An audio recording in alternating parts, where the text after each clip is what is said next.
Welcome and evening, croeso, noswaith dda. My name is Owen Sheers, and I'm thrilled that you can join us for this, the fourth and the final of the In My Craft series.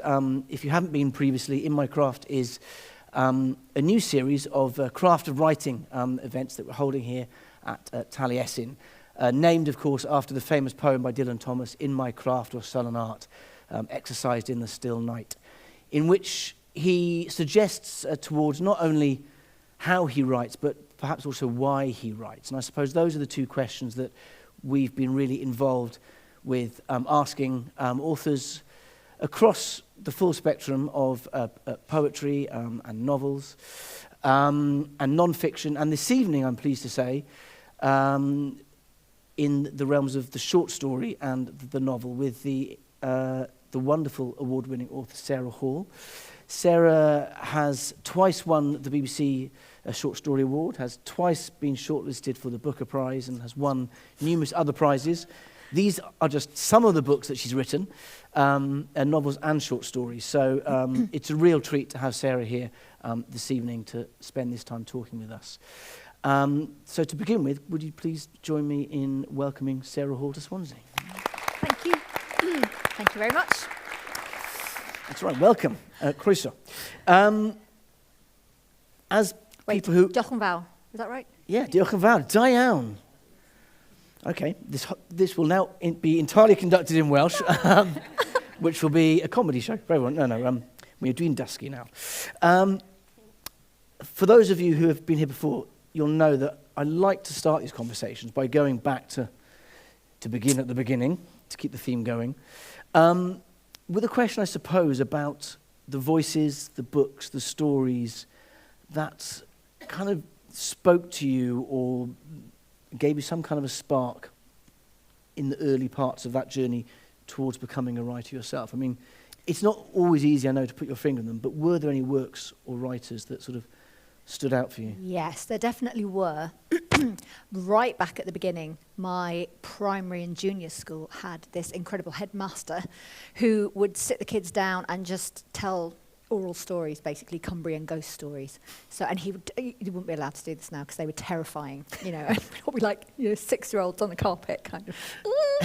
But it was absolutely mesmerising, and he wasn't reading from a book, he was just telling us the stories, and that obviously sank in, the idea of a very kind of strong frame that you could just speak, So that was my first real recollection of being told a story and hearing a story, and the kind of voice as an instrument in some ways.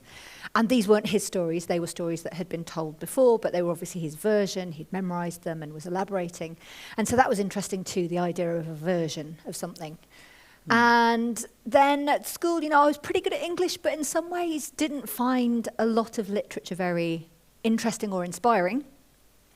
Probably until I got to about the age of 13, 14, had a very, very good English teacher. I think this is quite a common story, isn't it? There's the kind of one teacher, if you're lucky, in English that will fire you up, a bit like Dead Poets Society. And again, he was completely unabashed, would read the war poets, and without shame, just kind of walking up and down in front of the classroom, and just sort of very passionate and obviously just loved literature. So that had an effect too, but then my own reading, that took a while, really took a while for me to kind of connect with characters on the page or voices, narrative voices. Probably the first book that did it was Zed for Zachariah by Robert C. O'Brien. Because it was chilling, it was maybe the voice of a rural girl, and I was brought up in the Lake District, so I did connect with her somewhat. And then there were kind of a couple of other texts, but really the big main influence for me early on was the Welsh poets. You're just saying all the Thomases. now, I'm not you? Just saying that. But I went to Aberystwyth University, right. And coming down from Cumbria, that was a kind of awakening in some ways politically as well as everything else.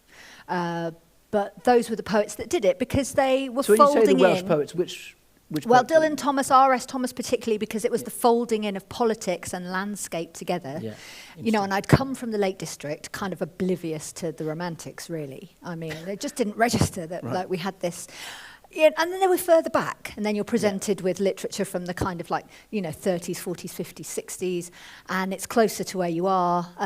Although Cumbria, arguably, when I was brought up, it's still sort of, or it was. So, and that really did it. That idea that you could somehow create a kind of political world while using amazing language and bringing in a landscape that again I could recognise, because it was like sheep carcasses and. Right. Grass and peat and things like that. Yeah. So Ted Hughes also, did it. And initially, as a writer, you actually began with poetry, is that right? I did, yeah, I did. And I think lots of writers do, don't they? Because that's the sort of high art that you think as a kid, we'll aim for that. And then you realise that it's really bloody hard.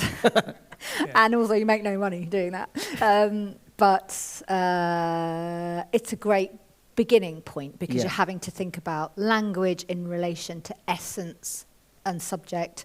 So again, I would always say there are no hard borders between poetry and fiction. At least I've tried to approach fiction that way, because everything works at the level of the sentence, or the level of image, the level of metaphor, the level of, however the construction of words together, however few or many there are, in connecting with the reader, creating a world and atmosphere. So to this day, I probably read more poetry than I do fiction. But in terms of fiction writers, are there any particular voices that you would say, not necessarily at the start, but through your career as a writer, that, I suppose, why am I asking about voice? Because I'm aware that you have a very unique voice, and it's something that's often touched upon, but I'm interested to know what are the various kind of sources of genesis of that, maybe? There are writers that I'll return to now, and I always name James Salter as one of them, because again, at the level of the sentence, it's just exceptional writing. Angela Carter was another big influence on me. I think, again, I read her as a late teenager in my early 20s, and there was that vibrant language. But I've returned to Angela Carter recently, thinking, was it just kind of razzmatazz on the page, and circusy and vivid, and I love that kind of thing? And it's not. If you read something like The Bloody Chamber, yes, it has that kind of heightened sensibility and sensuality, but there's such dimension to the sentences, the references in it. It's kind of diamond-like and refractive.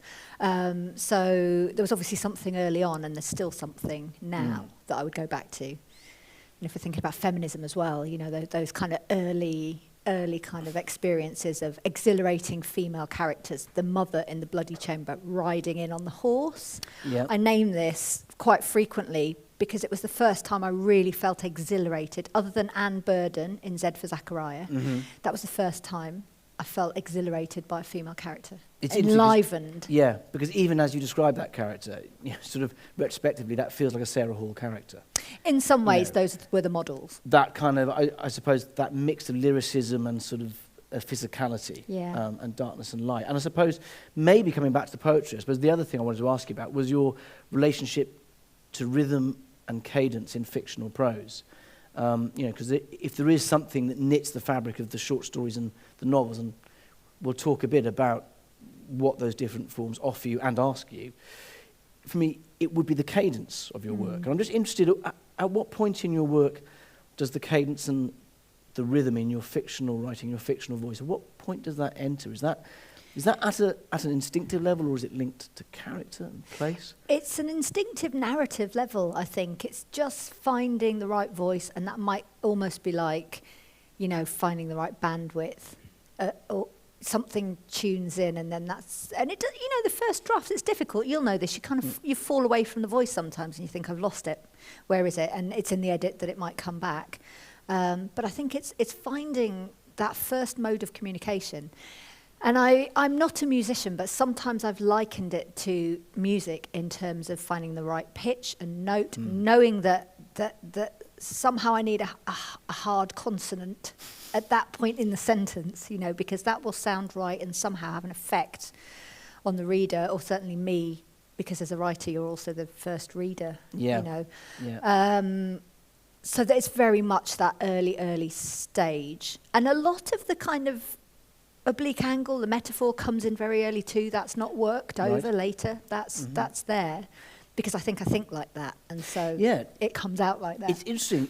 the way you're talking, it sounds as if you construct your stories from the detail out, from the inside out, so to speak.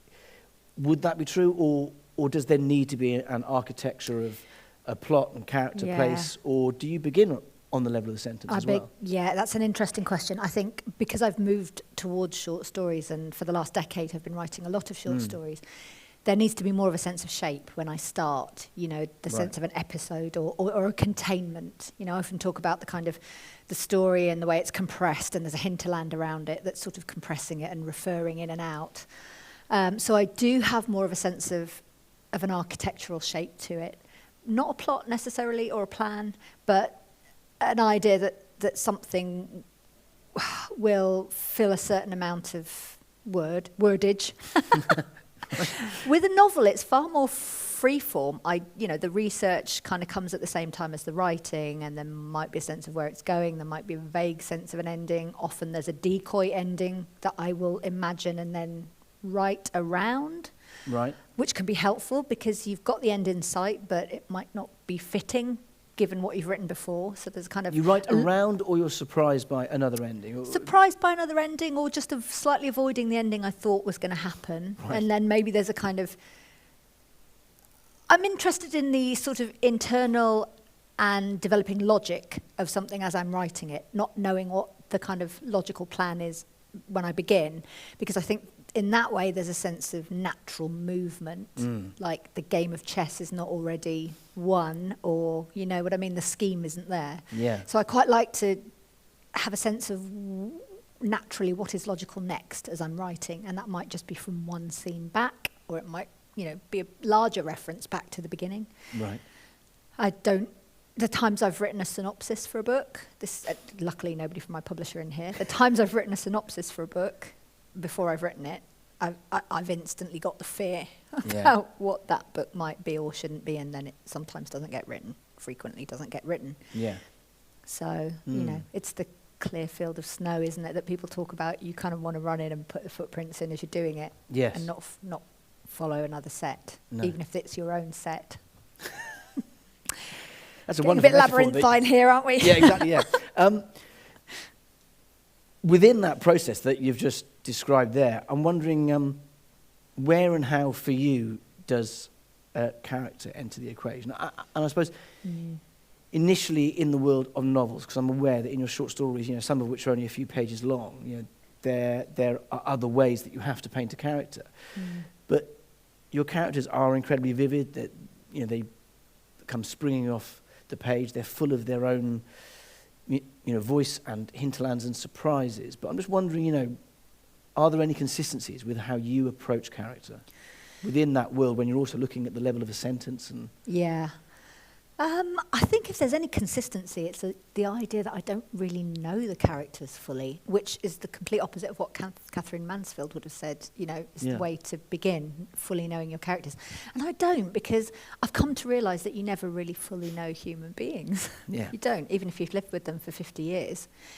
You might really not understand the capacity or capabilities or the reversals or the kind of mutability of them. So I don't feel like I fully know my characters, and that's an interesting place to be, because you are, as the reader would be, getting to know them as you create what you're creating.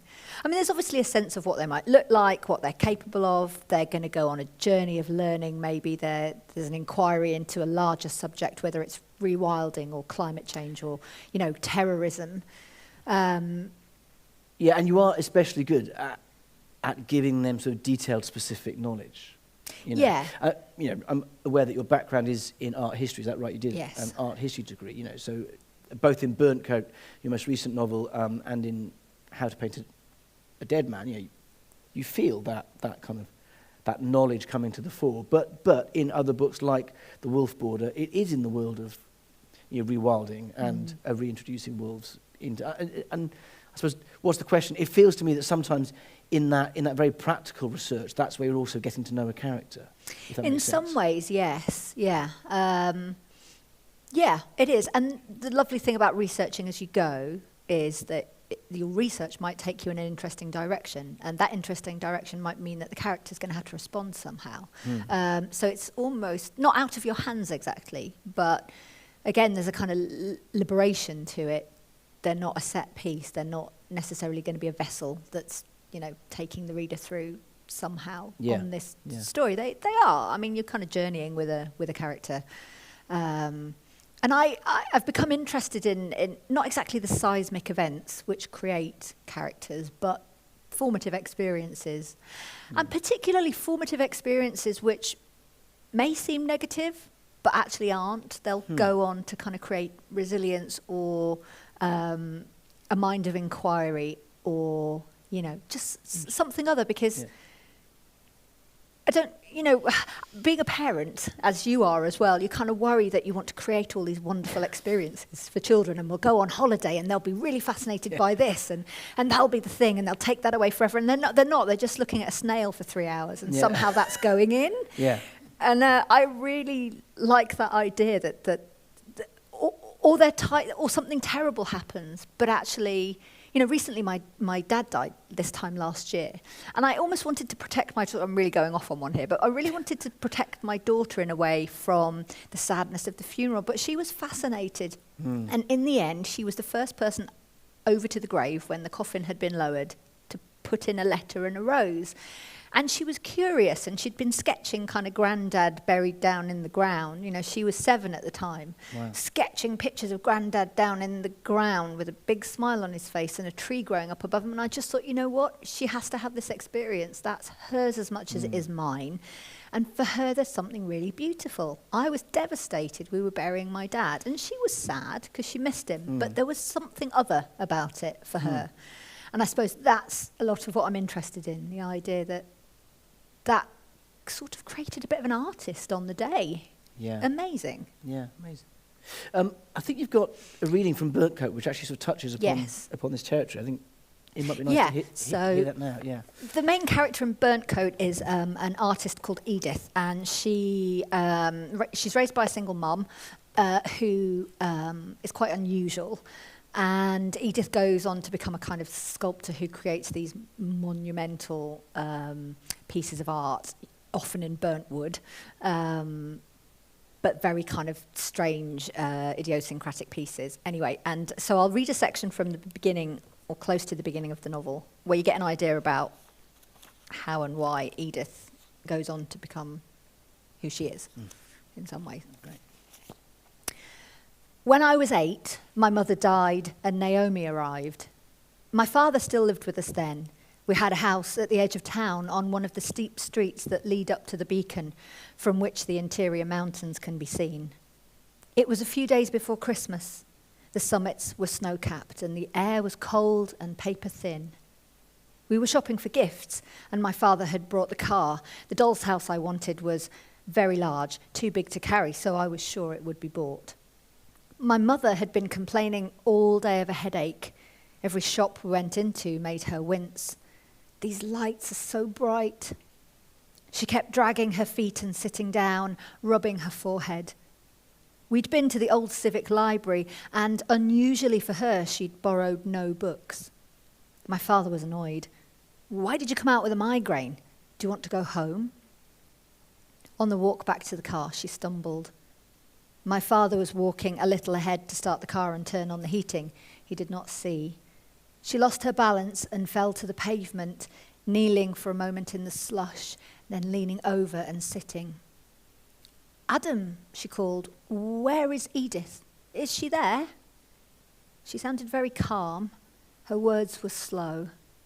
Adam, I can't see her. I thought she was starting an interesting game. She could be very silly and playful. I'm not over here, Mummy, I said, walking round behind her, and I'm not over here. She held up a hand, carefully touched the air.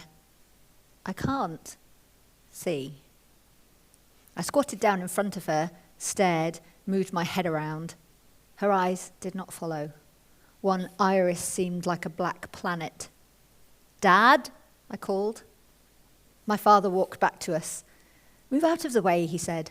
What is going on, Naomi? Why are you sitting there getting filthy? She raised her arms, and my father took hold and hauled her up. When he let go, she swayed and sagged again. He walked her across the car park, opened the door of the Volvo and helped her onto the back seat. With every step, she lost power like a toy running out of battery. She lay quietly on the red leather, her eyes wide and empty. "Get in the front," he told me. This was the first time I'd been allowed in the passenger seat. I clicked the metal seatbelt into its lock. It was baggy, set for an adult. My father started the car and drove unhurriedly, stopping at the traffic lights. For some reason, I thought we were just going home. I kept turning to look behind. My mother was breathing rapidly, her eyelids beginning to droop. She tried to talk, but the words were babyish sounds. There was a clicking in her gullet. I looked again, and her face was in a pool of lumpy fluid. "Mum's been sick. She's being sick." "Okay, thank you, Edith," my father said. I was not scared. Nobody in the car seemed scared by what was happening. "Now turn round and sit down." He drove to the infirmary, pulled up to the main emergency door and put on the handbrake.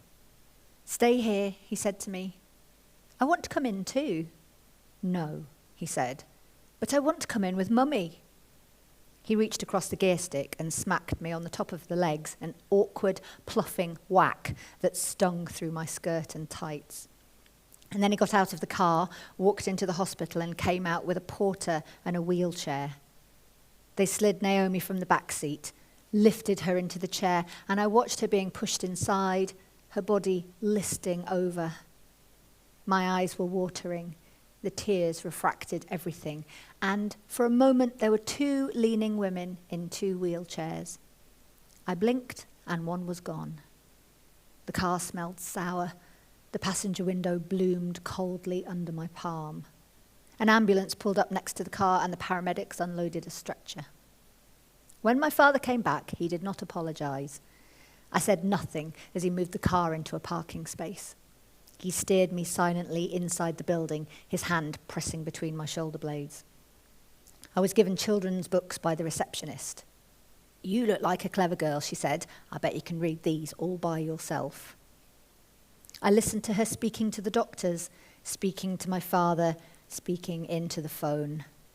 They were planning to move my mother to another hospital as quickly as possible. While my father was in the toilet, I slipped over to the receptionist and asked if I could see my mother. "Oh, no, Poppet, you can't. She's very sick. They have to do an operation." "Well, what's wrong with her?" I asked. "Is it her headache?" The receptionist nodded, looking pleased, as if I'd answered a school question right. "Yes, Poppet, she's got a blood clot on her brain." "Oh, here we are." The sound of the helicopter approaching was unmistakable. The furious blades, air thumping beside the building as it landed. Suddenly I realized everything was serious. Helicopters were used to rescue climbers who'd fallen from the ridges. They were used to save lives. For a minute I thought we would all be going, and I was lit by excitement and fear. I'd never flown before. But almost immediately the helicopter lifted again, even louder it seemed, its rotors whining, a blaze of deafening noise. Soon it was a faraway drone. My father took me home, made toast, and asked me to go to bed. "I need you to be a big girl, Edith." I lay looking at the luminous stars stuck to my bedroom ceiling. In the morning, he told me my mother had been airlifted to Newcastle and a surgery performed. She would have to spend several weeks in hospital. It was a very complicated operation. They've had to do some things that mean she won't be for herself for a while. She might not even know who you are. He was wearing the same clothes as the day before. His eyes were puffy. His whole face seemed puffy, the features gathering closely together inside it. "Yes, she will know who I am," I said. He shook his head. "She's unconscious. Christine's mum's going to look after you today." Every few days he made the journey across the country. I kept asking when I could see her. "Not yet," was all he'd say. "She's not well. She doesn't remember." On my first visit to the rehabilitation centre, my mother was sitting at a table, drawing a picture. There was a strip of stubble in her hair containing a vast, raised caterpillar scar. One side of her face seemed pulled back and lifted. I stood in the doorway, too scared to approach. "Go on," my father said. "You wanted to come. I'll get a coffee." He was not looking at my mother and hadn't said hello to her. He walked away down the corridor.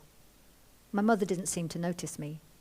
She had on pale blue pyjamas with white snowflakes that made her look younger. A nurse entered the room behind me. "Ah, you must be Edith. Your mummy's been missing you. Come in." She walked me to the table, pulled out a chair for me. I sat. The nurse gently placed a scarf round my mother's head, covering the curved purple welt, and tied it at the back. There we go. But I couldn't unsee the awful wound. The picture was childish, a tree or a figure. My mother seemed confused about the line she was making, which direction it should continue in.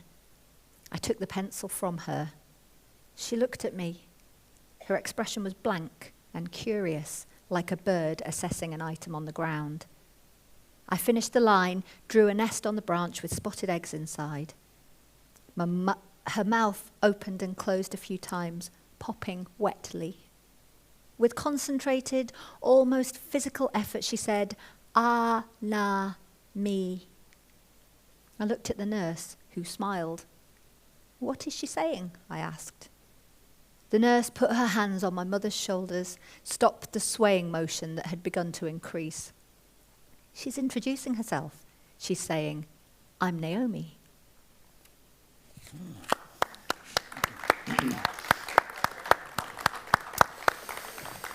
Thank you. An extraordinary inversion of parent and child across a scene which kind of felt as complete as a short story, actually. And I'm going to hold off on the short story question for one more, because I want to come back to something you said earlier. You mentioned politics in relation to R.S. Thomas and to Angela Carter, and you're a writer who does not shy away from politics in your work. But that's not always an easy thing to do. How do you approach that challenge of folding in the political experience into a work of fiction? Yeah, it's a really good question, and I mean, I think you almost can't overthink it when you're making something. And I have started talking about writing as making, because it is about construction, and you are having to think about the layer, not just the language and the sentence and the kind of imagery and all the rest of it, but the theme, the politics, what you're folding in, what you would like people to think about, the question you're asking, I suppose. So I wouldn't say the books are manifestos, but they certainly touch on big political theory and big political theme, or at least I hope they do, because I don't see politics as being divorced from our lives. How can it be? It can't be divorced from literature, as far as I'm concerned. Otherwise, it's just failed on a number of human levels. So I suppose the way I approach it is to think about questions that I want to ask. Or maybe there's a sort of little experiment going on, whether it's a rewilding experiment. How do we really feel about apex predators being reintroduced to the country? How do we really feel about land ownership? In Carhull Army, how do we really feel about fanaticism and terrorism? And the big question, at what point would you pick up a gun if you had to? And that's a question that we don't necessarily have to think about in England, I would say. I would also say that, not that there's violent revolution looming, but certainly Ireland, Wales, perhaps Scotland, have had to think about how one defines oneself, how a nation defines oneself. And the beautiful thing about me having lived in both Wales, Scotland and Ireland is I've also had to think about it. I'm English and I was raised in the north of England, and, arguably we should also be a devolved region. So that's interested me. But at what point would you become part of a revolution? And in parts of Europe have never had to stop thinking about that. I think perhaps we're a bit cosseted in England, and people haven't thought about it. I was living in America when 9/11 happened, so, that was a big issue. People were asking these questions. And I think you have to ask them. You have to ask them in literature. You do, but I suppose the question is how, because yes, you can ask the questions, but how do you do it in a way that is not didactic and becomes clunky, and that is really woven into the fabric of the story. Because it strikes me that it's quite a delicate calibration. And I think all of us have read books where, that calibration has gone off kilter. I'm not just saying this because you're sitting here. It feels to me that you walk that tightrope well. And I'm just wondering, it might be something purely instinctive, or is there a point in that making, in that composition? Yeah, thank you. When you're going, right, okay, this is when I'm going to bring this in. Yeah, and it might be again at the level of character. So in Cathal and Army, you've got the character sister who is a kind of a woman who has endured quite a lot, but is also in some ways naive, and is in some ways is waiting for a very strong political voice to guide her. As I think a lot of young men were entering into the military at particular times in our history, just waiting to be told that this is the right reason to do something. And so she comes across the character of Jackie Nixon, who's a kind of commune leader stroke cult leader stroke, paramilitary leader in the end. And perhaps it's also a question of just walking those political lines where you are dealing with a hot potato, but actually trying to stay on the fence. So, here's Jackie Nixon, and she's a hopefully a really magnetic character, because you have to be a magnetic character if you're going to get people to go to war for you, And that's interesting, that if you can set it up for the reader whereby you're taking that journey and you're really feeling conflicted, possibly, about what's going on. Yes, I believe in this. I believe that women have suffered under this kind of administration in Britain, and therefore I understand why they would want to go and do this. But at the same time, this woman is being trained, sister's being trained in a paramilitary, and she's having to do terrible things, and, it's awful. Do we really travel that far outside ourselves to become other selves? And that's interesting, isn't it, where you're not, as a writer, coming down one side or another, but you're setting up a proposition which is really conflicting for the reader. And I suppose that's what fiction gives you. It enables you to keep those things in play simultaneously. Exactly, yeah. If it works well. Short stories. I will get on to the question now.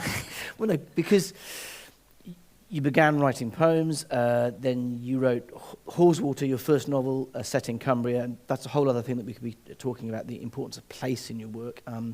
But, interesting, that first novel written against a landscape and a place that it feels to me that you knew deep in the bone. But as you said, for the last decade, you've been writing short stories. And I suppose I'm first interested to know what was the path towards the short story, but also really, what is it that a short story offers you and asks of you as a writer that is different to the novel? Because, anyone who thinks it's just like a novel but a bit shorter hasn't tried it. No. Yeah, they're harder, so in some ways it's challenging. So I kind of had to cut my teeth as a writer before I thought I could publish short stories. Because you're still creating a world, you're creating a world, you're creating a hinterland around that world. And, maybe allowing more space for the reader to interpret what's going on. I think in some ways the short story form suits my interests and my sensibilities as a writer. So I quite like disquiet. Yes, terrorism and all that stuff in the books. And so the form allows me to kind of really go to those areas that I'm interested in and maybe just suit me as a writer a bit better.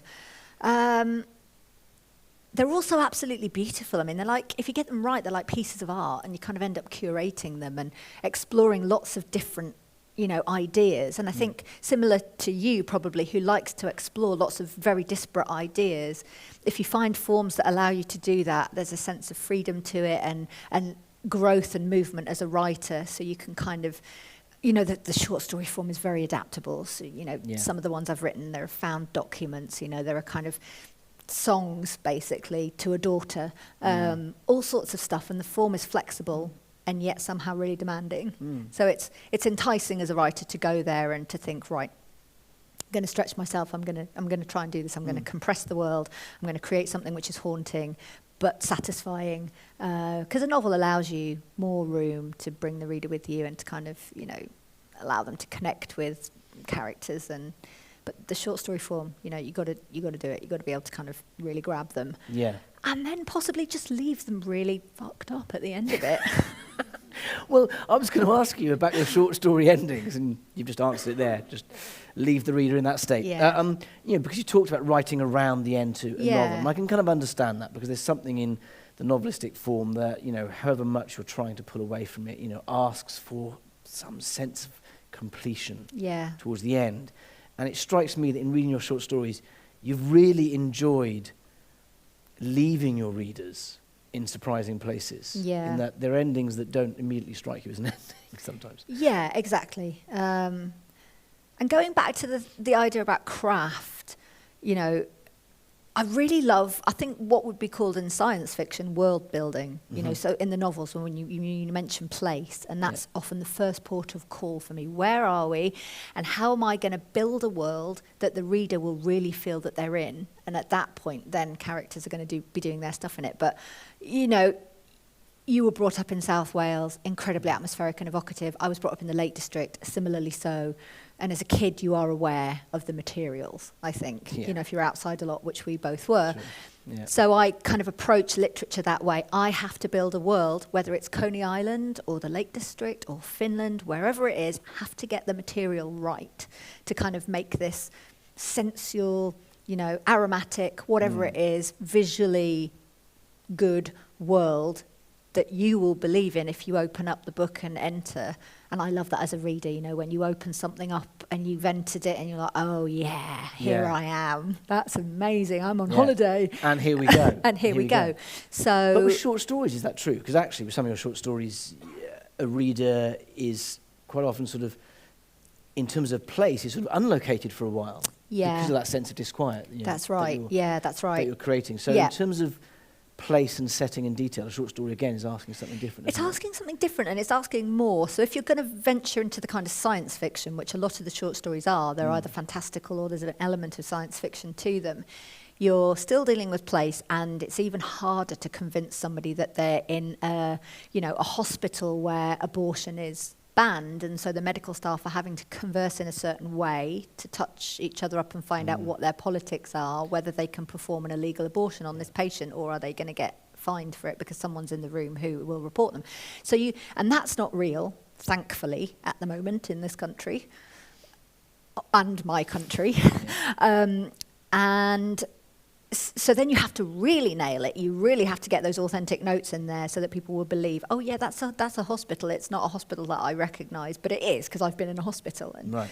Yeah. So you are using your skills as a world builder of, you know, real worlds to create a non-real world that does feel just as real. And that's a complete test of whether you can put the blocks in that, you know, feel authentic. There's a chapel where people are leaving votives and lighting candles in a hospital that isn't actually a hospital that exists at the moment. But that's where you, as a reader, chime with it and think, okay, I believe that. Yeah. Hopefully. Well, the concept of making someone believe. Yeah. I suppose at the very foundation level of fiction. I'm keen to open this up to the audience shortly, but I think we're going to have one more short reading from a short story. But before you do, I'm just going to challenge you on one thing. You just said now that, you know, short stories are perhaps harder. But a few hours ago, you said to me, God, you know, who invented the novel?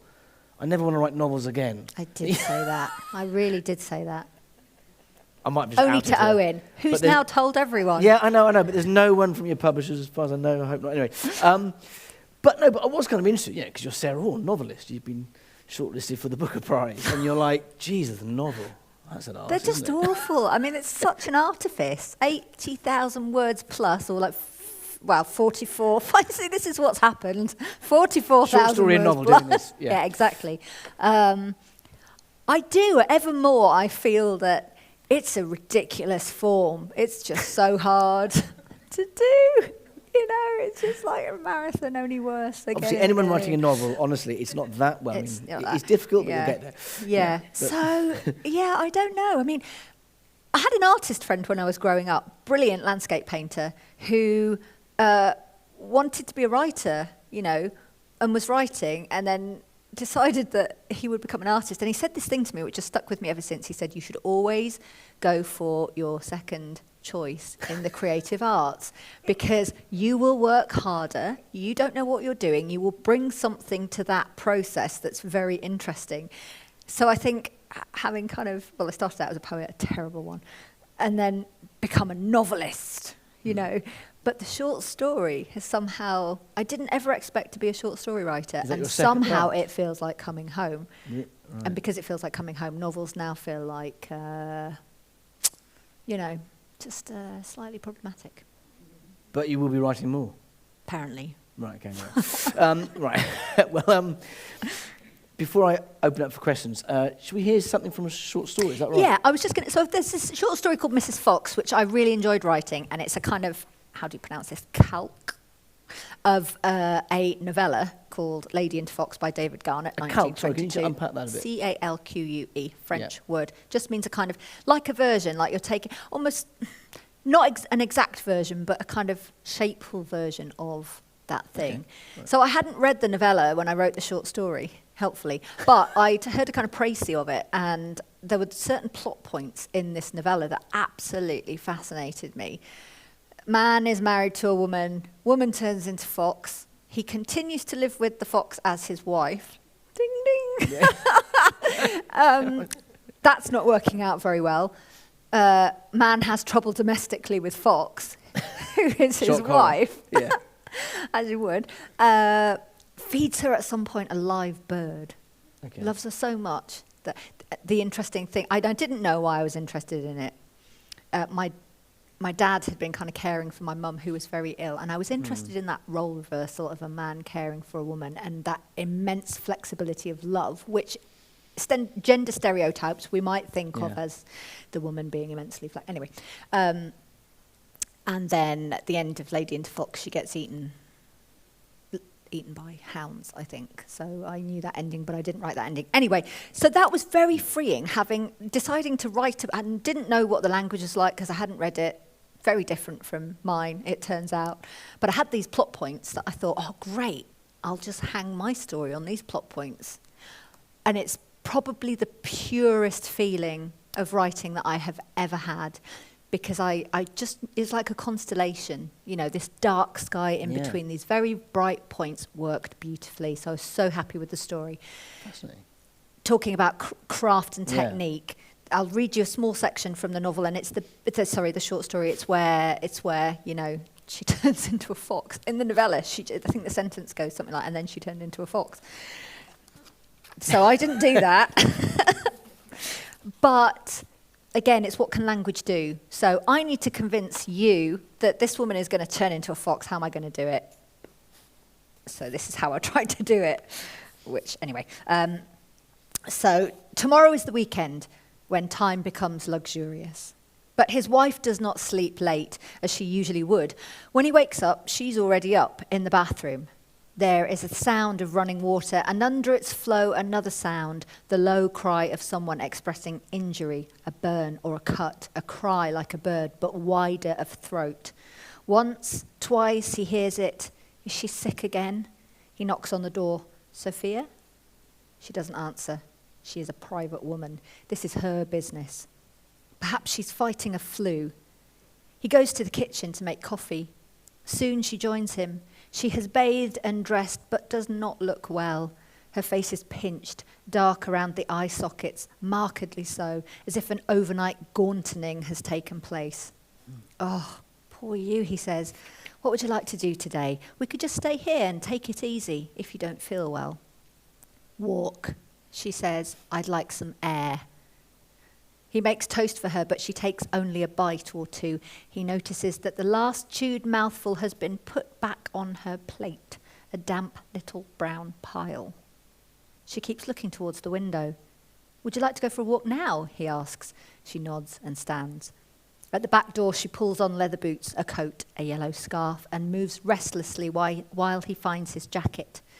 They walk through the cul-de-sac, ringed by Kaluna houses, past the children's play area at the end of the road, the concrete pit with conical mounds where children skate. It is still early, no one's around, intimations of frost under north-facing gables. Behind the morning mist, a faint October sun has begun its industry. They walk through a gateway onto scrubland, then into diminutive trees, young ash, recently planted around the skirt of the older woods.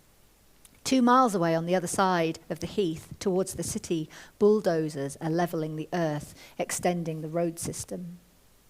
Sophia walks quickly on the dirt path, perhaps trying to walk away the virus, the malaise, whatever it is that's upsetting her system. The path rises and falls, chicanes permissively. There are ferns and grasses, twigs angling up, leaf spoils, the brittle memory of wild garlic and summer flowers. Towards the centre, a few older trees have survived their branches, heavy, their bark flaking, trunks starred with orange lichen. Birds dip and dart between the bushes. The light breaks through, a gilded light, terrestrial, but somehow holy. She moves ahead. They do not speak, but it's not uncompanionable. He allows himself for a few moments to be troubled by irrational thoughts. She has a rapid, senseless cancer and will waste. There will be unconscionable pain. He will hold a fatal vigil beside her bed. Outliving her will be dire. Her memory will be like a wound in him. But as he watches her stride in front, he can see that she's fit and healthy. Her body swings, full of energy. What is it then? An unhappiness? A confliction? He dares not ask. The woods begin to thicken, oak and beech. A jay flaps across the thicket, lands on the ground nearby. He admires the primary blue elbow before it flutters off. Sophia turns her head sharply in the direction of its flight. She picks up her pace and begins to walk strangely on the tips of her toes, her knees bent, her heels lifted. Then she leans forward and in a keen, awkward position begins to run. She runs hard. Her feet toss up fragments of turf and flares of leaves. Her hair gleams. The chromic sun renders it livid. She runs at full tilt, as if pursued. "Hey," he calls. "Hey, stop! Where are you going?" 50 yards away, she slows and stops. She crouches on the path as he hurries after her, her body twitching in an effort to remain still. He catches up. "What was all that about, darling?" She turns her head and smiles. Something is wrong with her face. The bones have been recarved. Her lips are thin and her nose is a dark blade. Teeth small and yellow. The lashes of her hazel eyes have thickened and her brows are drawn together, an expression he's never seen, a look that is almost craven. A trick of kiltering light on this English autumn morning. The deep cast of shadows from the canopy. He blinks. She turns to face the forest again. She is leaning forward, putting her hands down, lifting her bottom. She has stepped out of her laced boots and is walking away. Now she is running again, on all fours, lower to earth, sleeker, fleeter. She is running and becoming smaller, running and becoming smaller, running in the light of the reddening sun, the red of her hair and her coat falling, the red of her fur and her body loosening. Running, holding behind her a sudden, brazen object, white-tipped. Her yellow scarf trails in the briar, all vestiges shed. She stops within calling distance, were he not struck dumb. She looks over her shoulder, topaz eyes glinting, scorched face. Vixen. So much fun. And that's what language can do. There we are. No, thank you so much. Diolch yn fawr iawn. Iawn. We've got about 15 minutes left, so I'm keen now to throw it open to you if you've got any questions for Sarah from the audience. Yep, one at the back up there. Yeah.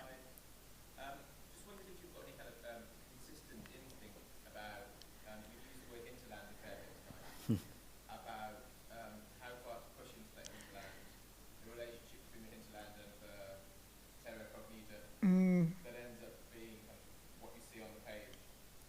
I know there's different ways to do it, but I wonder if you've got any consistent patterns that you observe in terms of knowing when to stop. Yeah. It's a really, really good question, and it's kind of vital relationship for the short story because, I mean, I kind of always, we were talking about this earlier, I sort of think about there being an immediate story or an activated story, and whatever's happening in that world sort of has to feel quite compressed, but it's referring outwards.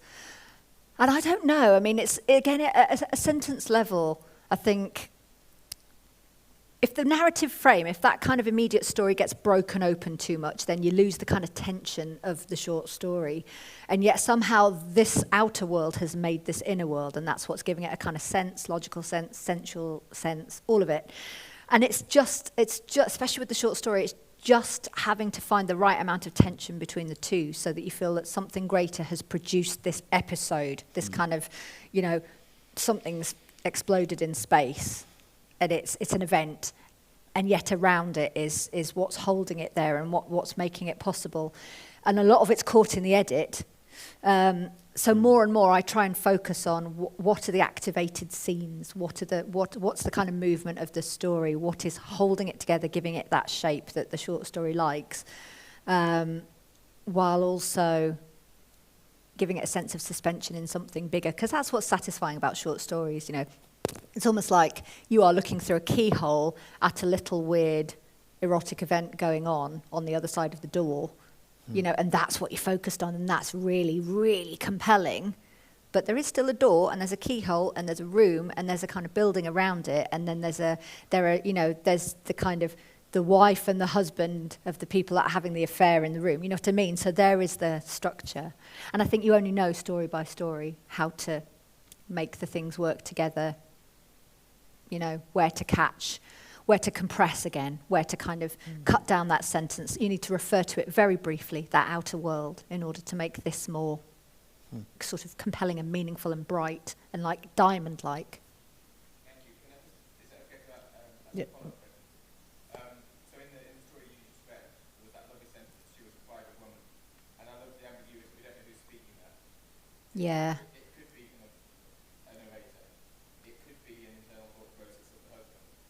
It could be that she's told him that so often that he's internalized it. Yeah. There's so much of that, and it's a really surprising sentence to happen at that time. And it kind of defers our knowledge of what's happening to her in a really nice way. There's some lovely withholding going on there. So I just wonder whether, to what extent narrative technique is also an element in this kind of sectioning off of the hinterland. Yeah, it is definitely, and I think voice is important. And this story felt really playful to me somehow. I had a fun time writing it, I really did, for a number of different reasons. But one was that, there are quite a few sentences like that in this. So there's one where, you know, they're set up as a happy couple right in the beginning. You know, they've got a great sex life and all the rest of it. And then but then there's a kind of bit about, but that's not really the story, you know, because he watches pornography while she's away, and you know, and then it kind of undoes what's been set up. But to me, that seemed in keeping with what might be an authentic marriage, you know. So although you are pulling the rug out from the reader, and we like that in short stories, don't we, when you feel like, ooh, slippery, I thought that was okay and now it's not, and morally I don't know where I am. And so that was fun to do, the kind of... And again, marriages, they're a great example of it, you know. You sort of think they're one thing and maybe they're not, and then there's all the other stuff going on around it, and that's interesting, and he doesn't ever really know her, and why is she turned into a fox?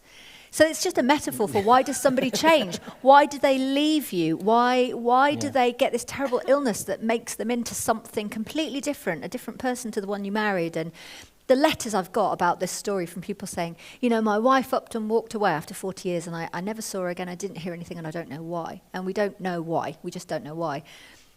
And I think stories, again, you're giving shape to something that's very hard to understand and give shape to, human character, which is entirely mutable, you know. It's interesting, isn't it, how it's a trick. The two extracts that you've read in that respect are actually surprisingly closely linked. Yeah. You know.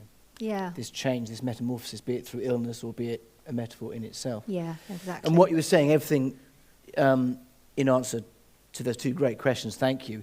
In some ways, we're back in the world of the poem as well, aren't we? Yeah. The keyhole view with the world, but you know, with the world beyond the door.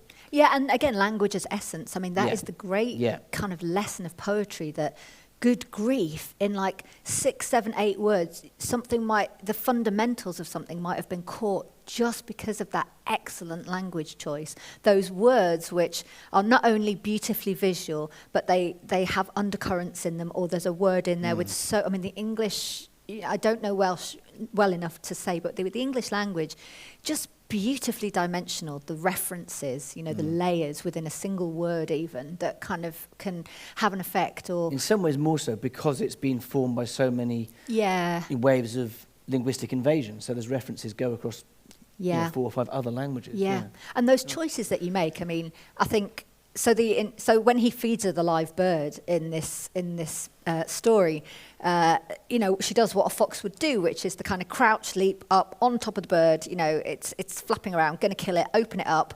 And the intestines, I think that I described them as plush, you know, as you would the kind of contents of a really fancy sofa, really comfortable, like red velvet sofa. And people have gone, oh, that word's really like more so than the idea of like red and plush. That's horrible. But it's got pulse in there. Exactly. Yeah. So that's what you're looking for. Just that word that will go the extra mile for you in terms of connecting with the reader somehow and giving them a feeling or the sensuality of it. You know, that's what I'm really interested in. And it's really interesting to hear that concept of word choice being spoken about within the frame of a short story, not a poem, because it's equally, you know, valid, but all too often that's not a conversation isn't being had. Yeah. Any other questions from the audience?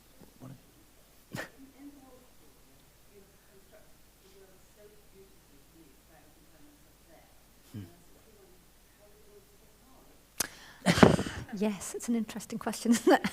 I wonder how they would be getting on. So, like, in the studies that I read for the research for the book, currently as it stands, I think Scotland could sustain 3 packs that would keep a healthy buffer zone between them, but also outbreed, which they need to do. So, I don't know, like off-screen, interestingly. Perhaps there have been more reintroductions, and, you know, there's a nice group of wolves that are doing their own thing, and, you know, more planting has happened in their corridors and all the rest of it. So I like to think that they're thriving, but the reality is for wolves in a built-up country, you know, the roads are a problem, you know, all the other stuff's a problem. So, but that's what's so interesting in that novel. It's the question the wolves ask of the place. Exactly, about how we manage landscape and how we've come to understand biodiversity, and especially with wolves. I mean, it had to be wolves because they're so provocative. You know, they've entered the consciousness, the kind of national, multinational consciousness, because we haven't had them in reality, and we've only had them in folktale and fairy tale and all the rest of it. They have become this thing which is a misunderstanding of what the creature itself is. And they're on insignia and they mean something differently. And so to kind of examine what they mean to us and then really what they might mean to the environment, that was an interesting thing. And just the idea of apex predators politically as well was, you know, that's in the book too. I suppose that's the thing about novels. They do give you the opportunity, don't they, to kind of create these stratas. Yeah, they're not that bad, Sarah. They're not that bad, actually. Novels right. Brilliant. I mean, it's a great device that allows you to kind of do a full-on examination of any subject that you pick. Exactly. I love them. You should probably have a go at them. They're really great, honestly. You'd love them. I'm sorry to... Well, I'm not cutting us short, but I think we've got time for just one more question. And the reason I'm just going to limit it to one is because I want you all to have a chance to buy Sarah's books outside, maybe have a chat with her there. But Sarah has driven from Cumbria today, and she needs to eat at some point. Hopefully not in that wolf kind of fashion. Yeah, I want that venison. Would just be awkward. But maybe time for one, maybe if they're quick, 2 more questions, if anyone has them.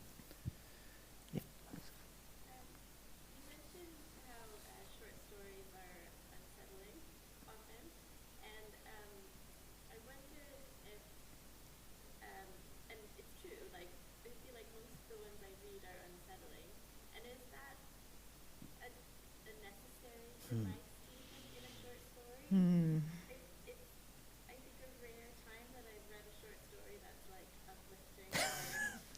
Yeah. I don't know. I mean, maybe it's just the development of the form, because I think the ghost story had a lot to do with the development of the form. And they do seem a really good form for disquiet, for unsettling people, just questioning what they think they know. Or because it's, you know, there's a brief amount of time that you're spending with that world and those characters, you can sort of get away with fantasy and ghost story a bit more easily because, you know, you in and out, quick. There you go. That was weird, wasn't it? You believed it. You believed it, and you haven't managed to undo it because we've been there for too long, and you can see where the kind of, you know, the string is on the skeleton, dangling it down. So I think possibly they've developed a certain way because they're a good device for disquiet. And not having everything explained. I think that's the beauty of them. There is that space around them. You as a reader bring in everything you own and have known and experienced and try and figure out the kind of metrics of the short story based on what you believe or what you think you believe and what you've experienced. And if you're presented with a scenario where you can't quite sort that out and file it away as like, oh, morally bad, morally right, you know, then that's great because it's sort of that, you know, the bee in the brain thing buzzing around leaves the reader feeling, you just keep thinking about it, you can't let it go. You know, they're great for that. And that is a form of provocation and disquiet, even if we're not dealing with ghosts or, you know, terrible scenarios. You might be dealing with something that a reader can't quite let go of, and it's not exactly a trauma, but it's been imprinted in you, and you know that I like that as a reader. I mean, I must admit, but that's because I was terrified by a headmaster when I was 6. You know, back to the beginning. Exactly, come full circle, like a perfectly constructed novel. Look at that. Not short story. That would have left us somewhere else entirely. I'm gonna call it to an end there. But like I said, Sarah will be outside signing books that are on sale by the wonderful independent bookshop Cover to Cover from the Mumbles. So do feel free to have a chat with Sarah then as you buy her books. Have I mentioned that you can buy her books? But short stories, you know, it's a hard living. Yeah, right. Don't overlabour it. Thank you so much for coming, and I can see quite a few people here who have come to all 4 of the In My Craft events. Hopefully, well, I'm sure that we'll be back next autumn. Do they get a free coffee with their stamp or something? Yeah, no, we should actually. Yeah. Well, if you're willing to give away books, that's fine. No, they're not my books, so yes. If you come back next autumn, when hopefully we'll have 4 more authors.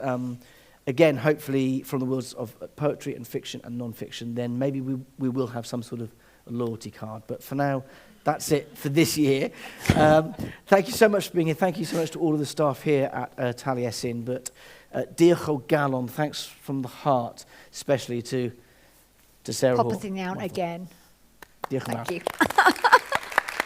Croeso.